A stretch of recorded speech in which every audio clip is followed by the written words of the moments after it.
Amanita Safari.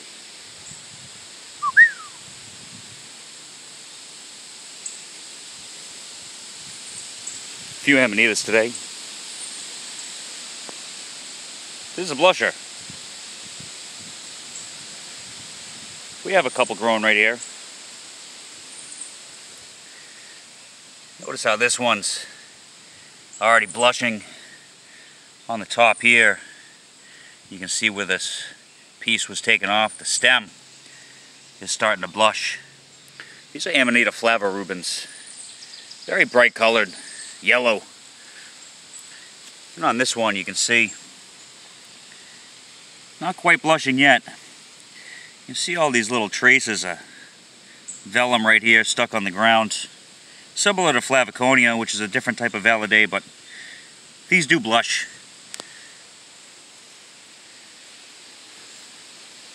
Over here, these are Gematoids. I'm calling this Amanita species N08 for the time being.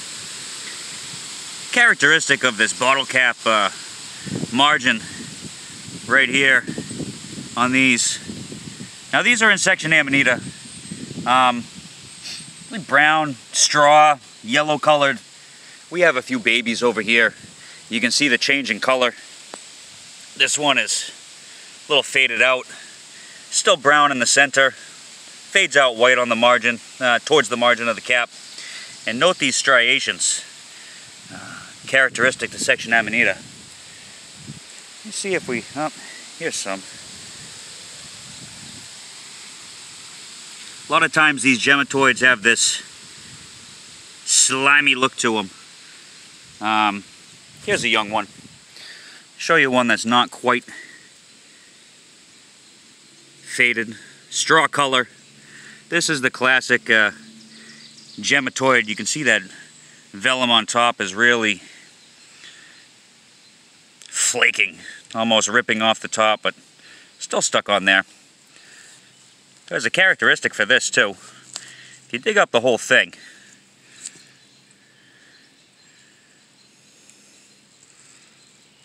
you'll notice that it comes from a semi-booted base, but not quite booted, more rounded, globose, and it has this ring of material on the top. Yeah, so we got some Gematoids.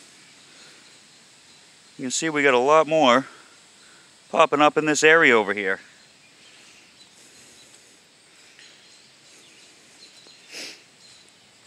This looks more classic grisette. Tall in stature. Striate cap. This one also seems to have a fade to it as well. What differentiates this from the Gematoids that we were just looking at? The vulva's much different on this. So I mean, this is a grisette here. Doesn't have a skirt. And you can see this vulva on the bottom. Not quite that round, globose, that section Amanita had that we were just looking at, the Gematoids. Oh, she's a grisette.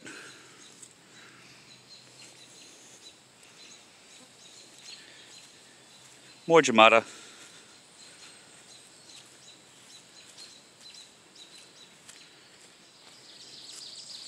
Over here, this is a different section. This is Armadillo. Notice how the vellum really doesn't clump up into warts. It's really flat and spreads out this red color. This red color is, it starts off white and then eventually turns red. And something to note here, see if this camera can focus in. I don't think it can't. There it is. Nope. Yeah. Very furry look on it. We have some others down the video we'll take a closer look at, but this is Armadillo. I call this pseudo-vulvata, but that group's kind of under construction to really place a good name onto anything.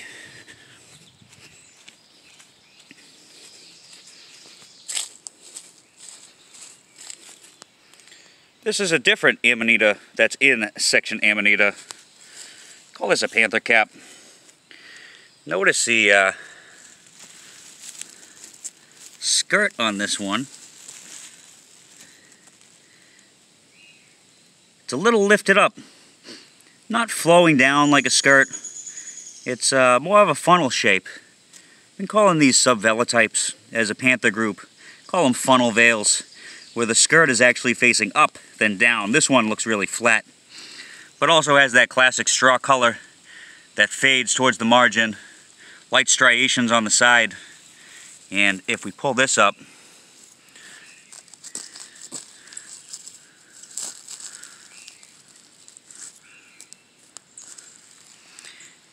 has a more pronounced booted base with like a shelf of sorts on the top versus the Gematoid, which is round with a layer that kind of rests on the top. You can see it's really flat right here.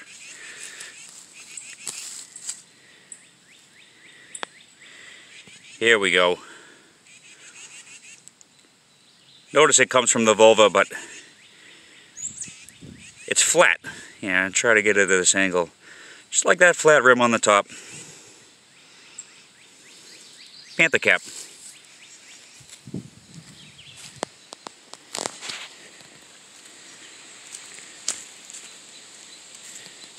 Told you we'd get back to those armadillos. That's some fresh ones over here.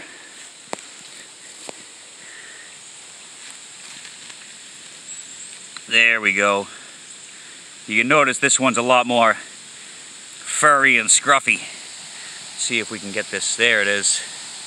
You can note on the margin here on the cap. On that other one it was all red. This one it's all white. More furry, so as it gets older, this will flatten out, dry out, and turn red. You can see how furry the stem is there as well. And this usually comes from a pretty deep looking vulva. This doesn't have striate margin like the rosette does. Typically doesn't have a skirt. But you can see the vulva on this. Very tall. Very tall. Yep, ex-analyte. A little dusty on the gills. Might have had something covering it. But not apparent for an ID characteristic. And one thing I do like to do with these, which is an easy characteristic for this group of armadillo, is with the stem it has this furry look, but if I touch it, one thing, it leaves dust on my hands. Second thing, it rapidly turns this orange-reddish color. Very characteristic to this group. Again, I'm calling this pseudo-vulvata, but there is a lot of work that needs to be done on it to really confirm that name. There's another one. And then going back to the blushers that we started this video with. More classic Flavorubens. That yellow vellum. You can see it starting to blush on the top a little bit. And then notice the skirt. One thing I notice on section Validae is, especially these blushers, is the lines on the top side of the skirt. It's where it was pressed against the gills. It leaves that mark. Happens in other sections as too, but very characteristic to the blushers in section Validae. And if I do want to collect it,